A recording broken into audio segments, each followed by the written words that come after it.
Si tu nous parlais, alors je sais vraiment pas du tout de quoi ça retourne, cette guerre civile, cette Civil War. Tu vas nous en dire un peu plus. Oui, Civil War, scénario qui imagine, dans un avenir proche sonnant très contemporain quand même, une Amérique à feu et à sang déchirée par une guerre civile.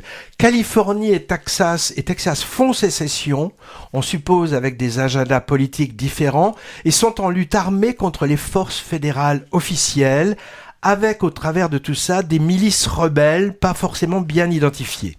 Alors, embarqués à bord d'un véhicule blindé, un homme et une femme reporters de guerre se dirigent de New York vers Washington, où les forces militaires des différents camps convergent, avec en plus à bord une toute jeune photographe et un vieux briscard en fin de carrière. Donc on a encore une fois un road trip d'environ 800 km, au cours duquel on traverse des paysages post-apocalyptiques assez sidérants, filmés de l'habitacle du véhicule ou par des drones, et évidemment, il va arriver des aventures corsées à cet équipage. C'est vraiment spectaculaire par le fait que le film plaque sur des paysages des États-Unis des images de guerre qu'on a l'habitude de voir ailleurs sur la planète.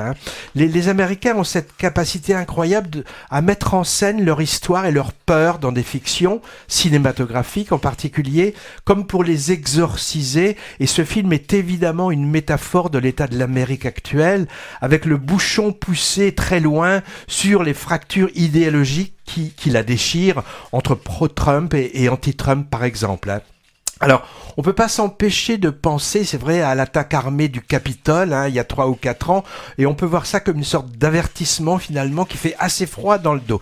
D'un point de vue formel, c'est vraiment haletant, avec une alternance de moments calmes, parfois même filmés au ralenti, où on traverse des paysages dévastés et des fulgurances de violence qui clouent vraiment au fauteuil, et à l'intérieur même des multiples scènes de guérilla, captée par les objectifs des reporters qui mitraillent sans arrêt, l'action est systématiquement interrompue une fraction de seconde par les clichés qui immortalisent en noir et blanc et en silence ce qu'on est en train de vivre.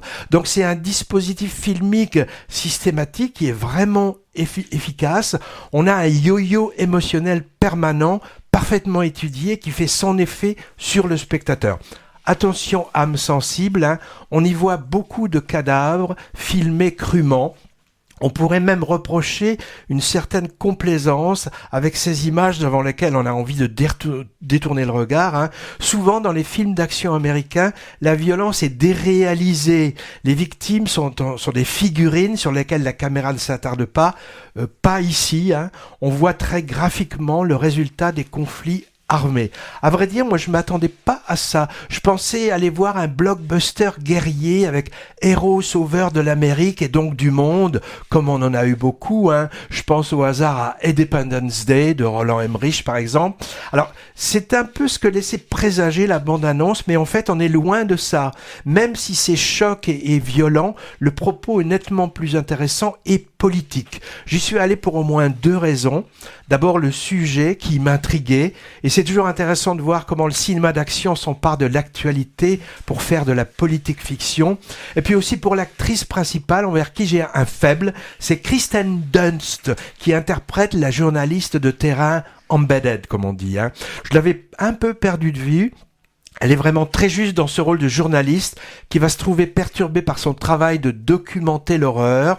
Le film est aussi d'ailleurs une réflexion sur le métier hautement risqué de reporter de guerre, avec tiraillement entre adrénaline, fascination et dégoût qui sont très bien illustrés ici. Civil War, c'est signé de Alex Garland, qui vient après 2 longs métrages de science-fiction remarqués par ce réalisateur et scénariste qui est d'ailleurs britannique, pas anglais. Moi j'avais vu Ex Machina en 2015 qui parlait robots, humanoïdes et intelligence artificielle, et Annihilation en 2018 sur des phénomènes paranormaux pas très sympas. Et un film d'horreur psychologique dont on a parlé ici, Patrick, ça s'appelait Men en 2022. À signaler, et c'est encore un film A24, nom d'une société de production américaine indépendante qui fait de plus en plus parler d'elle et dont on a déjà causé dans un épisode précédent. À noter aussi, très belle bande musicale avec une ribambelle de morceaux d'artistes américains peu connus qui font mouche. C'est Civil War et ça vaut le coup.